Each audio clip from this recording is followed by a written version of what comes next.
గురు బ్రహ్మా గురుర్విష్ణు గురుదేవో మహేశ్వర గురు సాక్షాత్ పరబ్రహ్మ తస్మై శ్రీ గురవే నమః. సంసార సాగర సముద్ధరణైక మంత్రం బ్రహ్మాది దేవత ముని పూజిత సిద్ధి మంత్రం దారిద్ర్య దుఃఖ భవరోగ వినాశ మంత్రం వందే మహాభయహరం శ్రీ గురురాజ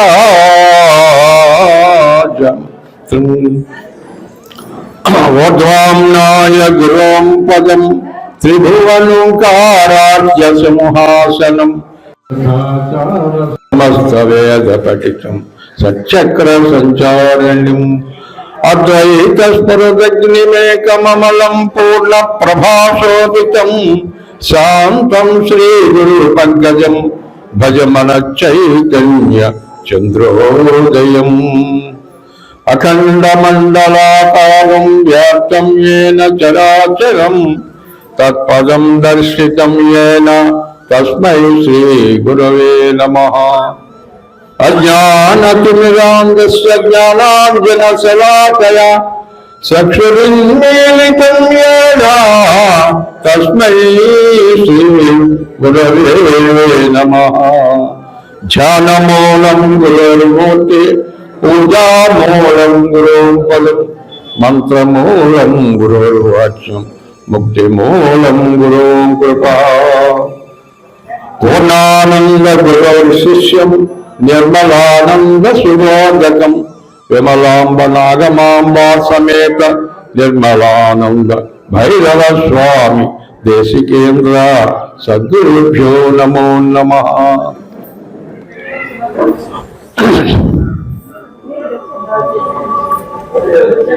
ఈ రోజున స్వామివారి యొక్క 14వ వార్షికారాధన కార్యక్రమం సందర్భంగా ప్రతి సంవత్సరము వారి యొక్క శిష్య బృందం ఈ యొక్క కళ్యాణ మండపంలో స్వామివారి యొక్క వార్షికారాధన కార్యక్రమాన్ని క్రమం తప్పకుండా చేస్తూ పెద్దలందరినీ కూడా ఆహ్వానించడం, వారి చేత ఆ ప్రబోధనం ఆ వచ్చినటువంటి భక్తులందరికీ కూడా వినిపింపచేసేటువంటి ప్రయత్నం ఏదైతే ఉందో అది చాలా సంతోషకరమైనటువంటి విషయం. ఎందుకనంటే ఎప్పుడైతే మన గురు కార్యక్రమాన్ని జరుపుకుంటున్నామో ఆ కార్యక్రమం జరిగే రోజు ఒక పవిత్రమైనటువంటి దినంగా మనం భావించాలి. అది ఒక అదృష్టంగా మనందరికీ కూడా ఒక అదృష్టంగా ఈ కార్యక్రమంలో పాల్గొనడం అనేటువంటిది ఒక అదృష్టంగా ఒక యోగంగా భావించాలని చెప్పేసి మనం చేసుకుంటూ ఇప్పుడు ఇక్కడ మనకి కార్యక్రమం ప్రారంభించే ముందు అన్నవరం గారు నాకు ఫోన్ చేసి, మరి గురువు గారు కార్యక్రమం ప్రారంభం పాల్గొంటున్నాం, మీరు ఇక్కడ వచ్చి కార్యక్రమం ఈ సభను ప్రారంభిస్తే బాగుంటుంది అని చెప్పేసి చెప్పడం ప్రతి సంవత్సరం కూడా జరుగుతున్నటువంటి పద్ధతి ఇది. ఎందుకంటే మాది అఖిల ఋషి నిర్మలాశ్రమం ఇక్కడ సమీపంలో ఉంది, మీకు అందరికీ తెలుసు. నాయన గారు స్థాపించబడిన ఆశ్రమం. ఆ ఆశ్రమంలో ఏకాదశి రోజున కార్యక్రమం కూడా అక్కడ జరుపుతూ ఉండడం పరిపాటి క్రమం తప్పకుండా. అందు గురించి చెప్పేస్తాను, అక్కడ చూడాలి. వచ్చినటువంటి వాళ్ళ భక్తులందరికీ కూడా మరి అక్కడ స్వామివారికి పూజా కార్యక్రమం నిర్వహించి ఆ తర్వాత మళ్ళీ ఇక్కడికి రావడం అనేటువంటిది జరుగుతుంది. నేను అన్నాను ఒక మాట, ముందుగా ఈ విషయాలు నేను మాట్లాడే ముందు నేను నిలబడి మాట్లాడడం అనేటువంటిది కొంచెం కష్టం నాకు. అందుగురించి పెద్దలందరూ కూడా సౌరభంతో మామూలుగా ఇలాగ కూర్చొని మాట్లాడుతున్నందుకు వారు అంగీకరిస్తారని, ఏ విధమైనటువంటి పద్ధతి మామూలుగా మనసులోకి పెట్టుకోకుండా, ఎందుకంటే సామాన్యంగా ప్రబోధకులు ఎప్పుడు కూడా ఉపన్యాసాలు చెప్పేటటువంటి వాళ్ళు నిలబడి మామూలుగా చెప్పినట్లయితే బాగుంటుంది. అది ఎల్లకాలం కుదురుతుందానంటే కుదరకపోవచ్చు. అంచేత ఇప్పుడు అనేక రకరకాలైనటువంటి మరి సమస్యలు మనకి ఒక వయసు మీరేటప్పటికీ వచ్చి పడతా ఉన్నాయి. అందుకని దానికి అనుకూలంగా సౌకర్యంగా ఉండేటట్టుగా మనం ఉండాలి తప్ప అసౌకర్యంగా కూర్చుని మనం ఏ విషయం కూడా చెప్పలేము. మనం ఆ వినేటటువంటి వాళ్ళు కూడా ఇప్పుడు మీ అందరికీ కూడా ఇంతకుముందు అది కింద కూర్చుండేవారు. చిన్న మామూలుగా గొడ్డలు లాంటి ఏదో పరిస్థితి మామూలుగా కింద కూర్చుండేవారు అందరూ కూడా. అటువంటిది కింద కూర్చోవడానికి కూడా అసౌకర్యంగా ఉన్నటువంటి వాళ్ళు ఎవరైనా ఉన్నట్లయితే వారిని కూడా సుఖంగా కూర్చోబెట్టి ఈ బోధ వినేటట్లుగా చక్కగా కుర్చీలు తెప్పించి మనకి ఆ కుర్చీల్లో కూర్చునేటువంటి పద్ధతిని కూడా కలగజేస్తూ ఉన్నారు. ముందుగా ఈ సభ అనేటువంటి వేదాంత వైజ్ఞానిక మహాసభ. ఇప్పుడు ఈ సభకి ఒక కొత్త కళ ఒకటి వచ్చింది. ఎందుకంటే ఆ కళ రావడానికి గల కారకులైనటువంటి వాళ్ళు మరి ప్రతి సంవత్సరం కూడా నార్మల్గా వాళ్ళు అభ్యర్థించడం, స్వామి మీరు రావాలి మా కార్యక్రమానికి అని చెప్పి ఇక్కడ ఉన్నటువంటి శిష్యగణం అంతా కూడా వారిని పిలవడం, ఆహ్వానించడం జరుగుతూ ఉంది. కానీ ఈ సంవత్సరం మాత్రం ఆ మహాద్భాగ్యం అందరికీ కలిగించారని చెప్పేసి ముందుగా బ్రహ్మానంద రెడ్డి గారికి ఈ యొక్క అధ్యక్షున బ్రహ్మానంద రెడ్డి గారికి వారికి ద్వాదశ వందనాలు తెలియజేస్తూ వీరి గురించి మీకు అందరికీ కూడా తెలిసే ఉంటుందని నేను అనుకుంటున్నాను. కారణం ఏంటంటే ఆల్ ఇండియా సమాఖ్య అధ్యక్షులైనటువంటి రాజయోగ సేవా సమాఖ్య అధ్యక్షులైనటువంటి అనంతపురం జిల్లా ధర్మవరం గ్రామం అక్కడ ఉన్నటువంటి వివేకానంద సుబ్బారాయుడు గారు అధ్యక్షుడిగా ఉంటూ ఈ యొక్క అచల సంబంధమైనటువంటి ఈ పరిపూర్ణ సంబంధమైనటువంటి బోధ సంబంధమైనటువంటి కార్యక్రమాలు కూడా ఆ చేతి హిమాచలం అంటే కన్యాకుమారి మొదలుకొని హిమాలయ పర్వతాల వరకు కూడా వారి యొక్క ప్రబోధనలు మామూలుగా అందజేశారు. వారు పరమపదించిన తర్వాత ఆ స్థాయిని చేరుకోగలిగినటువంటి వ్యక్తిగా మామూలుగా నేను భావించి, ఎందుకంటే నేను ఈ యొక్క యూట్యూబ్లో నేను బ్రహ్మానంద రెడ్డి గారి యొక్క స్పీచ్లో పెడతా ఉంటాను. ఎందుకంటే మనకి సబ్జెక్ట్ ఎక్కడైతే మనకు లభిస్తుందో అక్కడ మనం మామూలుగా రిసీవ్ చేసుకోవాలమ్మా. అలా చేసుకున్నప్పుడే కనీసం మనం కూడా ఆ దాంట్లో మనకి ప్రయాణం చేయడానికి మనకి కూడా కొంత శక్తి మనకి లభిస్తూ ఉంటారు. అట్లాగే మరి వారికి ముందుగా ద్వాదశ వందనాలు తెలియజేస్తూ తదుపరి ఉపాధ్యక్షులైనటువంటి దయానంద కొత్తశెట్టి జగపతిరావు వారికి, అట్లాగే కేశవకూరు ఆశ్రమ పీఠాధిపతులైనటువంటి నిర్మలాంబ ఓలేటి రాబు గారికి, ఆ పక్కన ఉన్నటువంటి కాకి సత్యవేణి గారికి, గోపాలకృష్ణ గారికి, బేతాళి గారికి, తర్వాత మా సోదరులైనటువంటి పూర్ణానంద బొడ్డి సత్యనారాయణ స్వామి గారికి, అలాగే రామచంద్రరావు గారికి, తర్వాత లోకేష్ గారికి, మహేశ్వరరావు గారికి నిన్న అనుకున్నాను కొంచెం మనం జాగ్రత్తగా పెట్టుకో అని చెప్పేసి మనసుకు జడ్జించింది. ఆ తర్వాత ఏమో వెంకటేశ్వరరావు గారికి కనపడతా లేదు మనిషి కొరస అయిపోతుంది కదా, అందు గురించి కనపడతా లేదు. మా అక్క పూర్ణాంబ అయ్యుల సత్యవతమ్మ గారికి, అట్లాగే పపనాథ వెంకటేశ్వర స్వాముల వారికి, గొప్పల సత్యనారాయణ గారికి, అట్లాగే చింతా శ్రీనివాసు గారికి, పెద్దలందరికీ కూడా ద్వాదశ వందనాలు తెలియజేస్తూ ఇప్పుడు నేను సమయం మనకి 2 కావస్తుంది, 2 అయింది అనుకుంటాను. చాలా మంది 2:30 కావస్తుంది. అంచేత ప్రతి ఒక్కరూ కూడా ఏదో 10 నిమిషాలు కూడా మాట్లాడినట్లయితే ఆ సమయానికి మనం కాస్త కొంచెం ఆ కావాలని సద్వినియోగం చేసుకున్నటువంటి వాళ్ళు అవుతాం. కాస్త ఎక్కువ విషయాలు కొంచెం మాట్లాడడానికి కొంచెం ఉత్సాహం చూపించేటటువంటి వాళ్ళకి సమయం ఒక 10 నిమిషాలు మనం ఎక్స్ట్రా ఇచ్చేప్పటికీ కూడా పర్వాలేదని భావిస్తూ, మరి ఈ రోజున ముక్కోటి ఏకాదశికి 3 కోట్ల మంది దేవతలు ఆ దిగి నుండి భూమి మీదకి దిగి వస్తారట. ఎందుకు వస్తారు అని అంటే వాళ్ళ తాలూకా వాళ్ళు ఇక్కడ పూజ అందుకుంటున్నారు ఇక్కడ ఈ భూమి మీద. ఆ దేవతలకు సంబంధించిన చుట్టాలు అవనివ్వండి, వాళ్ళకి సంబంధించిన దేవతలు అవనివ్వండి, ఇక్కడ ఈ భూమి మీద వారు పూజలు అందుకుంటున్నారు. కాబట్టి ఈ ముక్కోటి ఏకాదశి రోజు వారిని అందరూ కూడా ఒకసారి మనం కూడా చూడాలని చెప్పేసి అని దేవతలందరూ కూడా భూమి మీదకి దిగి వచ్చినటువంటి రోజు ఇది. అమ్మాయి రెండవది, కైలాస పర్వతం మీద పార్వతీ సమేతుడై ఉన్నటువంటి పరమేశ్వరుడు దక్షిణామూర్తి అని చెప్పేసి మనం ఎవరినైతే మనం మామూలుగా ఆదిపురుషుడిగా ఈ పరిపూర్ణ బోధకి ఆదిపురుషుడిగా మనం భావిస్తున్నామో వారికి అత్యంత ప్రీతికరమైనటువంటి జనం ఈ రోజు. అంచేత ఇటువంటి మహత్తరమైనటువంటి పవిత్రమైనటువంటి అందరికీ ఆమోదయోగ్యమైనటువంటి రోజున ఈ కార్యక్రమం నిర్వహిస్తున్నారంటే వారందరూ కూడా చాలా ధన్యజీవులు. మీ అందరికీ కూడా ముక్కోటి ఏకాదశి శుభాకాంక్షలు తెలియజేస్తాం. నేను కాకినాడ నుంచి బయలుదేరి వచ్చేటప్పుడు 2 దృశ్యాలు కనిపించాయి నాకు. వాటి గురించి చెప్పాలని చెప్పేసి నా భావన అంతే. ఒకటి అమ్మవారి గుడి దారిలో, ఇంకొకటి ఏమో జియస్వామి వారి యొక్క ఆశ్రమం సంబంధించినటువంటి స్థలం, ప్లేస్. అక్కడ ఇక్కడ గమనించినట్లయితే జనసందోహం చాలా విపరీతంగా ఉంది.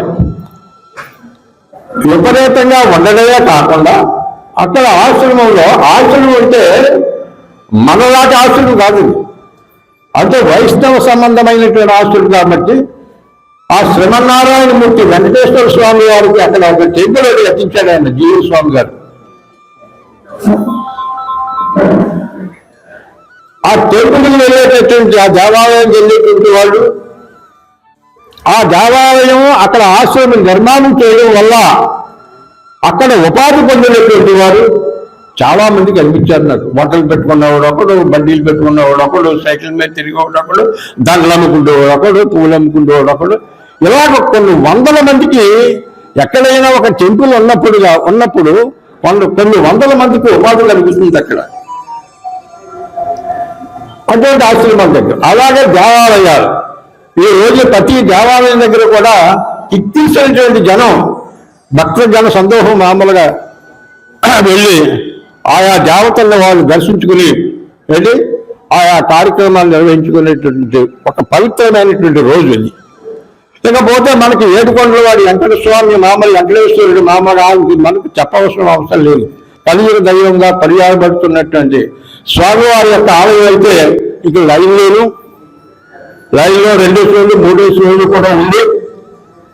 అమ్మాయి 2 రోజులు 3 రోజులు కూడా మామూలుగా వేసి ఉండి ఆ లైన్లో ఉండి అష్టకష్టాలు పడి ఆయన దర్శనం గురించి చూస్తున్నటువంటి భక్తుడు అక్కడ కోకొల్లం, ఎక్కడ తిరుపతిలో. ఇకపోతే అన్ని చోట్ల కూడా ఆ విధంగా ఇప్పుడు మామూలు కొంతమంది మామూలు ప్లేటాధిపతులు ఉన్నారు, వారి వద్ద కూడా మామూలుగా అలాగే భక్తులు మామూలు ముక్కోటి ఏకాదశి రోజుని ఒక 2000, 3000 మంది, 4000 మంది జనాలు ఏంటి అక్కడ కూర్చుని ఆ ఒక్కరే చెప్పేటువంటి, ఒక వ్యక్తి చెప్పేటువంటి ప్రబోధ గురించి, ఆ విషయాల గురించి అంతమంది కాసు కూర్చుని ఈ కార్యక్రమాలన్నీ కూడా జరుగుతూ ఉంటాయి. అప్పుడు నా మనసులో అనుకున్నాను, మన ఆశ్రమం దగ్గర ఏంటి అని చెప్పేసి. మన ఆశ్రమం దగ్గర మామూలుగా కొట్లు ఉండవు, దుకాణాలు ఉండవు, పూల అమ్ముకునేవాళ్ళు ఉండడు, సామాన్ అమ్ముకునేవాళ్ళు ఉండడు, కొబ్బరికాయలు అమ్ముకునేవాళ్ళు ఉండడు. జనాలు కూడా పరిమితంగా ఉంటారు. జనసందోహం ఉండదు. ఎక్కడో ఒక చోట మామూలు, ఎప్పుడో ఒక చోట మామూలు జరిగితే జరగవచ్చు, కానీ సామాన్యంగా 100% మామూలు ఆశ్రమాలని కూడా ఆయా సమీపంలో ఉన్నటువంటి భక్తులు మాత్రమే అక్కడ వచ్చి కూర్చుని ఆ కార్యక్రమాలను నిర్వహించుకుంటూ ఉంటారు. అలాగే దీన్ని చిన్నగా మనం భావించాలంటే, చిన్నగా భావిస్తే ఏది కావాలనుకుంటున్నామో అది మనం పోగొట్టుకుంటాం. ఏదైతే ఏ ఆకాంక్ష అయితే మనకుందో ఆ ఆకాంక్షను మనం నెరవేర్చుకోలేము ఆ సందర్భంగా చూసినట్లయితే. అది పండగ వాతావరణం, సందడి. ఇక్కడ సందడి ఉండదు. సందడి లేనప్పుడు ఇక్కడ సందడి లేదు కదా అని చెప్పేసి భావించి నిరాశతో వెనకగాని పోయినట్లయితే కావలసినటువంటి వస్తువును మనం పొందలేము. ఇది తథ్యం. అందుకే ఇక్కడ ఏం చెప్తాడంటే, మంతనమున గురుబోధలు ఎంతో ఇంతనికి వస్తే ఇంతే కదా, ఏవంతము లేవని భావంతము నందువా అని బ్రతికంతే కంతే, చింతలు లేని గతి కానడంతే, సంత కూటమితోనూ సంభాషించని వారి బ్రతికంతకంతే. అంటే అక్కడ దృశ్యం చూసిన తర్వాత, హాస్టల్ దగ్గర దృశ్యం చూసిన తర్వాత వాడికి అవన్నీ కూడా మామూలుగా వాడు చూసిన క్రమంలో ఇక్కడ దృశ్యం వాడికి చిన్నదిగా కనిపించింది. చిన్నదిగా కనిపించడం వల్ల వీళ్ళు మామూలుగా ఒక రకం ఇంతే కదా, ఏ ఇంతలో కనపడతాలేదు ఇక్కడ, ఏ సంబరాలు కనపడతాలేదు అని చెప్పేసి మనసులో భావించి దీన్ని కానీ వదులుకున్నట్లయితే మళ్ళా వాడు 83,99,999 జన్మలు మళ్ళా ఎత్తుకోవాల్సినటువంటి అగత్యం వాడికి పడుతుంది. అందు గురించి చెప్పేసి విషయం ఏమిటా అని చెప్పేసి పరిశీలన చేసుకుని వెంటనే నిర్ణయం తీసుకోకుండా ఇక్కడ జరుగుతున్నటువంటి ప్రబోధం ఏంటి, ఏ విషయం మీరు మాట్లాడుతూ ఉన్నారు అనేటువంటి విషయాన్ని కానీ అక్కడ ఉన్నటువంటి భక్తులతో కానీ సంభాషించినట్లయితే అప్పుడు నిజమైనటువంటి విషయం వాడికి తెలియబడుతుంది. అప్పుడు వాడికి ఈ బోధలో ఉన్నటువంటి ధర్మ మర్మాలు తెలియబడతాయి. అందుకే మామూలుగా కాకుండా, తేలిక భావంతో కాకుండా, ఏదో గురువులు వాళ్ళు చెప్తూ ఉంటారు విషయాలు, ఏదో మాట్లాడుకుంటూ ఉంటారు. 30-35 సంవత్సరాల నుంచి మైక్ సెట్ వేస్తున్నటువంటి వాళ్ళని ఒక పూజకి నేను వెళ్ళినప్పుడు ఆ పూజలో వాడు మైక్ సెట్ వేస్తూ ఉంటాడు. 35 సంవత్సరాల నుంచి చేస్తున్నాడు. వాడి దగ్గరే కూర్చున్నాను నేను. ఏదైనా మీరు ఎలా నుంచి ఇక్కడ మామూలుగా మైక్ సెట్ వేస్తున్నావు అని అంటే 35 సంవత్సరాల నుంచి చేస్తున్నానండి అంటే ఇక్కడ కార్యక్రమం ఏం జరుగుతుందంటే నాకు తెలియదు అన్నట్టు. అంటే వాడు చెప్పిన సమాధానం ఏంటంటే, నా పని వాళ్ళు నన్ను మైక్ సెట్ చేయమంటారు, ఆ మౌతులు ఇవన్నీ కూడా సక్రమంగా పనిచేసేలాగా ఆ కార్యక్రమం మాత్రమే నిర్వహిస్తూ ఉంటాను నేను.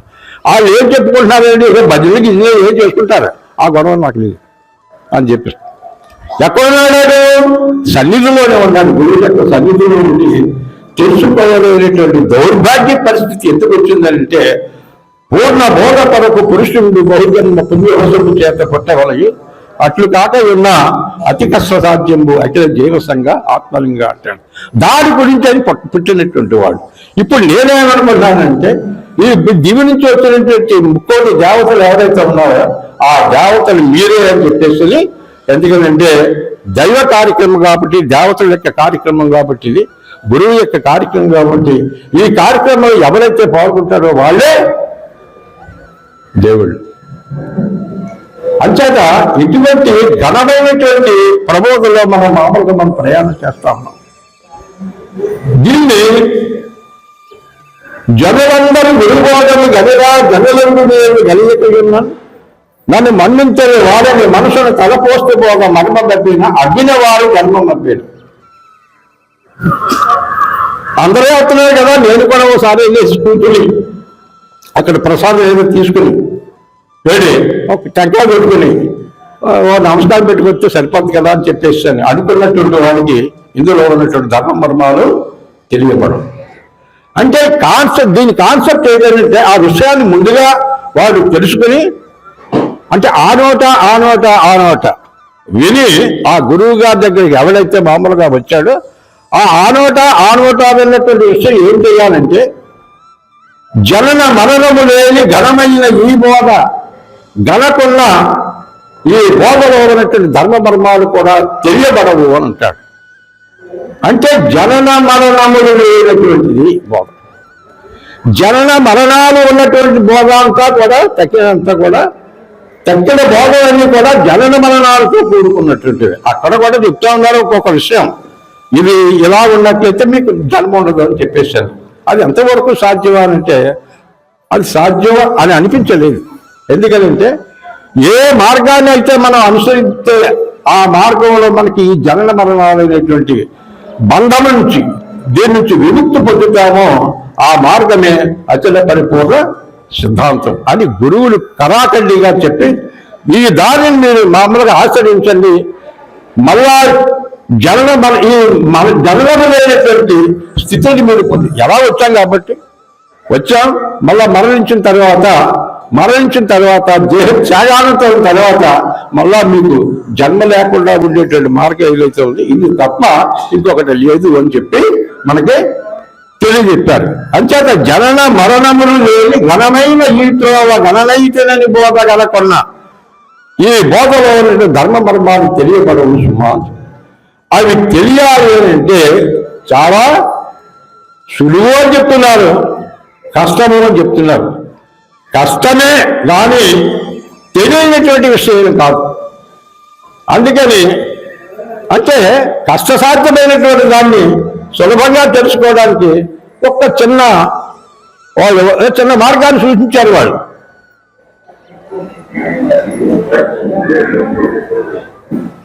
గణవలని గురిని చెప్తాను అనుమానము లేక నీవు అడిగానవోయి అంటాడు. అంటే గురువు యొక్క సన్నిధికి ఎవరైతే ఈ బోధని ఈ కర్మ పద్ధతి ఎదిగించేటటువంటి వాళ్ళు ఎవరైతే ఉన్నారో వారి దగ్గరకు వెళ్ళి వారిని ఆశ్రయించి వారి ద్వారా ఈ యొక్క బోధని ఈ ప్రబోధని వెళ్ళట్లయితే ఆశాంతం కూడా నీకు మళ్ళా ఈ భూమి మీద నీకు జన్మ లేదు అని చెప్పేసి చెప్తా ఉన్నారు. అటువంటి మార్గాన్ని మనం అనుసరిస్తా ఉన్నాం. అనుసరించి అందరూ కూడా గురుభక్తులు అయ్యారు, గురువుని ఆశ్రయిస్తూ ఉన్నారు. కాదు చాలా జాగ్రత్తలు చెప్పాడే. ఎందుకంటే ఇది అసామస్యంగా కాదు. ఒకప్పుడు మనకి మామూలుగా అందించే ఉంటుంది, ఒకప్పుడు మళ్ళా అంతకంటే పోతుంది. అందుకు ఎంచట నామా రూపాక్రియ లక్షణాలు కలిగిన ఏమి ఎక్కువ దాన్ని ఎటు నిలవనివ్వదు. దీని అనిత్యము కూడా ఈ యొక్క గురువు యొక్క చెప్పినటువంటి వాక్యాల్ని ఆ గురు మంత్రాన్ని క్రమం తప్పకుండా నిద్ర లేచిన దగ్గర నుంచి మళ్ళా నిద్ర వచ్చే పర్యంత వరకు కూడా దీన్ని ఎవరైతే మామూలుగా స్మరణ చేసుకుంటూ ఉంటాడో వాడికి మాత్రమే ఈ లక్ష్యం నెరవేరుతుంది అని చెప్పేసి పెద్దలు మనకు చెప్పారు విషయం అంతా కూడా. రెండవది ఇంకొక 2 నిమిషాలు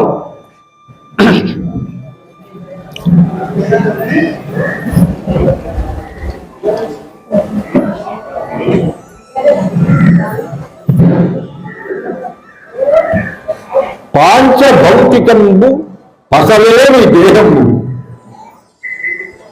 పాంచభౌతికంబు పసలేని దేహంబు లోపలనంతటా రోత. అంటే లోపలంతా కూడా మన శరీరంలో ఉన్నటువంటి అవయవాలన్నీ కూడా చూసినట్లయితే చాలా రోత పుట్టించేవిగా ఉన్నాయంటాడు. లోపలనంతటా రోత నరములు శల్యములు నవరంధ్రములు మాంస కండంబులు గల మైల తిత్తి బలువైన ఎండ వానలకు వారవలేదు ఇంతైన తాళలేదా కలి దాహములకు సర్వరోగములకు సంప్రాప్తమయ్యుండి నిలువ దశ్చర్యములు నీటి బుడగ. నీటి బుడగ అంటే ఏంటి? ఆ వర్షం వచ్చేటప్పుడు మామూలుగా మామూలుగా ఏ విధంగా అయితే నీటి బుడగలు వచ్చి కొంత వెళ్ళేటప్పుడు ఏ విధంగా అయితే వెళ్ళిపోతాయో క్షణంలో ఇది మామూలుగా కన్ను తెరిస్తే జననము, కన్ను మూస్తే మరణం అన్నట్టుగా ఒక క్షణంలో ఇది జరిగిపోతూ ఉంటుంది. నిలువ నశ్వరము నీటి బుడగ బొందులో ప్రాణమై పోయినంతగా కాటికి కానీ పురగాలు బుద్ధి గమ్యం. ప్రాణాలు బొందులో ఉన్నటువంటి శరీరంలో ఉన్నటువంటి ప్రాణం పక్కకు తగ్గుకున్నట్లయితే దీని యొక్క విలువ ఏంటంటే మన ఇంటిలో ఏ వస్తువు అయినా ఒకవేళ పాడైపోయినటువంటి వస్తువు వాడుకున్నటువంటి వస్తువులు దాంట్లో ఏమన్నా వాళ్ళ పరేషాలు దానికి చోటు జరుగుతుంది. దానికి చచ్చిపోయిన సవాలు ఇంట్లోకి ఏమన్నా పెట్టడానికి ఎవరన్నా సాహసించారా? అంటే పాడైనటువంటి వస్తువు, విలువలైనటువంటి వస్తువుని ఇంట్లో పెట్టుకోవడానికి అంగీకరిస్తారు తప్ప ఈ దిక్కమాల దాన్ని పెట్టుకోవడానికి అరక్షణం కూడా మళ్ళా ఎంత పెద్దవాళ్ళ దీన్ని తీసేస్తే అంత మంచిది. ఎందుకంటే ఆ కుటుంబ సభ్యులందరికీ కూడా కొంచెం ఉపశమనం కలుగుతుంది. ఆ వీడి గురించి ఏం చేస్తున్నారని కాదు, వీడు తీసుకెళ్ళిపోయే వరకు ఎడుతారు.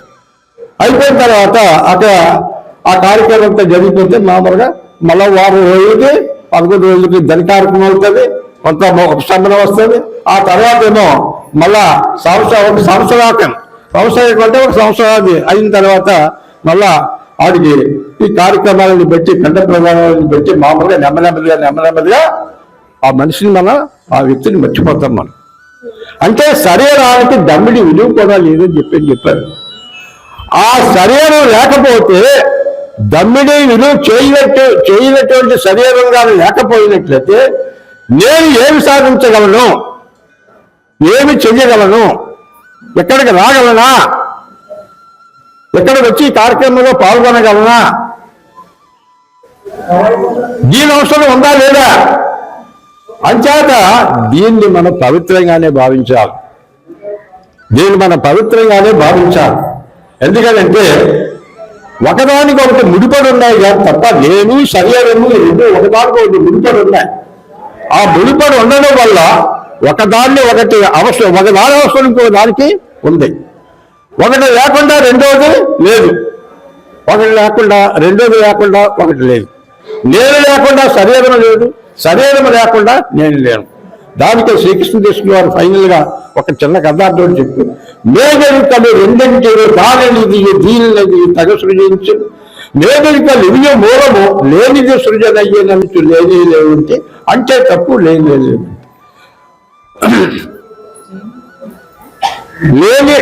మేఘరికలు ఇప్పుడు దేనందున్నవో చూసి లేని మేఘరికలు లేని ఉంచున్నాము అని చెప్పేసారు. అంటే ఒకదాని ఒకటి అది కదా సారు చెప్పారు. ఇల్లు కట్టుకుని దిగుతావా లేకపోతే దిగిన తర్వాత ఇల్లు కట్టుకుంటావా? ఒక ప్రశ్న. ఇల్లు కట్టిన తర్వాత దిగుతావా లేకపోతే దిగిన తర్వాత కట్టుకుంటావా ఇల్లు అని ఒక ఆయన అడిగితే ఆయన అన్నాడట, ఇల్లు నేను ఒకసారి వస్తాను అని చెప్పేసి. ఇల్లు ఉంటే నేనంటే ఇల్లు అంతే తప్ప ఇంటికి నాకు మామూలు వేరు బాబు పెట్టద్దు అని చెప్పాడు. అంచేత శరీరానికి లింకుతో కూడుకున్నటువంటిది కాబట్టి ఏ తెలివైతే ఉందో ఏ జ్ఞానం అయితే ఉందో అది శారీరకంగా దానికి దీనికి లింక్ ఉంది కాబట్టి దాన్ని వేరు చేసి దీన్ని కులిదేనంటే మాత్రం నేను అంగీకరించవలసిన పని ఏం లేదు. శబ్దంతో అంగీకరించదు. అంచేత చెప్తే భగవద్గీతలో చెప్పిన అనిత్యాలు శరీరాలు యుభవో నైవేశాశ్వత నిత్యం సన్నిహితో మృత్యులు కర్తవ్యం ధర్మ సంగ్రహ. ఈ శరీరం గురించి అందరూ చెప్పారు, కుళ్ళిది రొచ్చిది ఎందుకు పనికిరాదు. అటువంటి దాన్ని మహాపవిత్రంగా తీసుకొచ్చి శివరామ దీక్షితుల వారికి దీనికి లింక్ పెట్టి ఈ రెండు ఒకటే సుమా, ఒకదానికి ఒకటి పవిత్రంగా ఉన్నాయి సుమా, అది లేకపోతే ఇది లేదు, ఇది లేకపోతే అది లేదు అని చెప్పేసి తనువుని విడిచి నువ్వు ఏ పని కూడా చేయలేవు కాబట్టి తనువే నీకు ఆధారం కాబట్టి తనువు ఉండగానే నాను బాగుండగానే నువ్వు చక్కబడిపోవాలి. నాను సిల్లు అయిపోయిన తర్వాత ప్రయోజనం ఉండదు, మునిగిపోద్ది. ఆ మునిగిపోయే కథలోను గురుదేవా నన్ను రక్షించు అయ్యని చెప్పేసి అని ఎన్ని వేడుకున్నప్పటికీ కూడా ప్రయోజనం శూన్యం అని చెప్పి తెలియజేస్తూ మరి ఎందుకంటే ఇంకా మాట్లాడవలసినటువంటి చాలా మంది ఉన్నారు. ఒక్కొక్కరు కూడా దయచేసి మనం అందులో మీకు ఒక విషయం చెప్తాను. ఎందుకంటే నేను వస్తేనే ఈ కార్యక్రమం ప్రారంభమవుతుంది అని చెప్పారు. ఎవరు? మన అన్నవరం గారు. మీకంటే గొప్పవాడు నేను కాదు. మొట్టమొదటి నుంచి కూడా ఈ కార్యక్రమం ప్రారంభించిన దగ్గర నుంచి కూడా ఏదో నన్ను ఇక్కడ కూర్చోబెట్టి మామూలుగా కార్యక్రమం నడిపించవయ్యా అని చెప్పేసి అని చెప్పడం వల్ల నేను ఇక్కడ కూర్చోడానికి నాకు ఒక అర్హత కల్పించారు వాళ్ళు. అంచేత దయచేసి మామూలుగా ఇదేదో పెద్ద స్థానం అని అనుకోని నేను మీ అందరితో పాటుగా నేను నాతో పాటుగా మీరు అందరూ అని చెప్పేసి భావిస్తూ ఇప్పుడు మరి బ్రహ్మానంద రెడ్డి గారు వారి యొక్క అమూల్యమైనటువంటి సందేశాన్ని చాలా సభల్లో చూస్తూ ఉంటాను నేను. మామూలుగా ఏది ఇందులో నాకు ఈ యూట్యూబ్ అనేది నాకు ఇంతమంది పరిచయం లేదు, అసలు చల్లలేదు నేను. అటువంటిది ఇప్పుడు మన ప్రవచనాలు వస్తున్నాయి కాబట్టి ఆ యూట్యూబ్లో చూస్తూ ఉంటాను. ఏంటి తెలంగాణ సైడ్ అని కూడా మంచి కార్యక్రమాలు జరుగుతూ ఉంటాయి. చాలా కార్యక్రమాల్లో మరి నేను పాల్గొనడం, అక్కడ ఆ ప్రవచనాలను వినిపించడం అనేటువంటి జరుగుతుంది కాబట్టి వారిని ప్రసంగించవలసిందిగా కోరుతున్నాను. జై సద్గురు మహారాజ్ కి